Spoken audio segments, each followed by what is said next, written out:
I'm not sure if you want me to tell you a vampire love story or if I've ever fallen in love. Like, the two aren't mutually exclusive. You know, like, how could they be? Vampires aren't real. Okay. So I'll tell you a vampire love story. Yeah, sure, no problem, I got you. Before we start, I just want to say that this story is completely hypothetical. 100% hypothetical.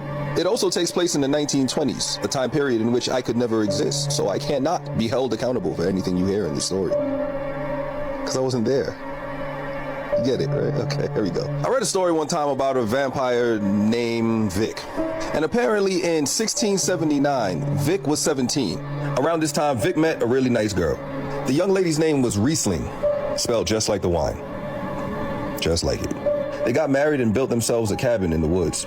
The plan was to have a lot of kids and build on the family name. However, at the time, Vic was not aware of the fact that not all humans can have babies with vampires.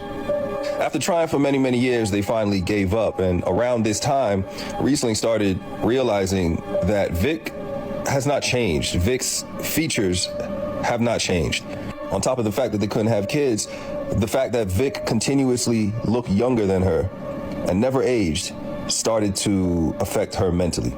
Vic understood that he had two options, either leave her and stop her torment or tell her that he's a vampire. Mind you, this is the 1600s. If he were to tell her that, most likely they would try to burn him at the stake. So Vic did what most vampires do, which was to remain alone. So for almost 250 years, Vic remained alone. That's until he met Selena in 1922.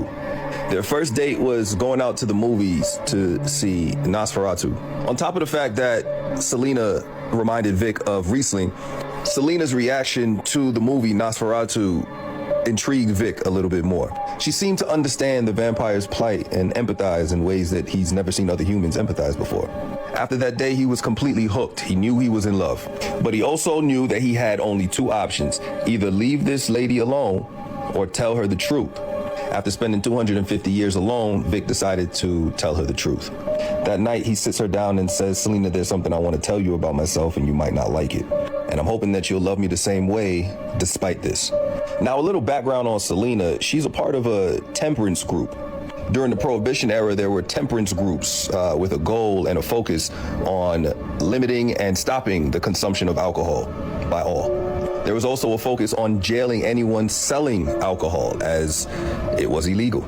Selena hopped up and she said, "I knew it. I knew you were a bootlegger." Now, this is not what Vic wanted to talk to Selena about, but he couldn't lie because he was, in fact, a bootlegger. He tries to calm her down and tell her that's not what I want to talk to you about, but she's irate. She's up in arms. She grabs all her belongings and she rushes to the front door. Vic, trying not to lose another lover in his life, is pleading with her. He's yelling, he's saying, "Please stay, listen to what I have to say."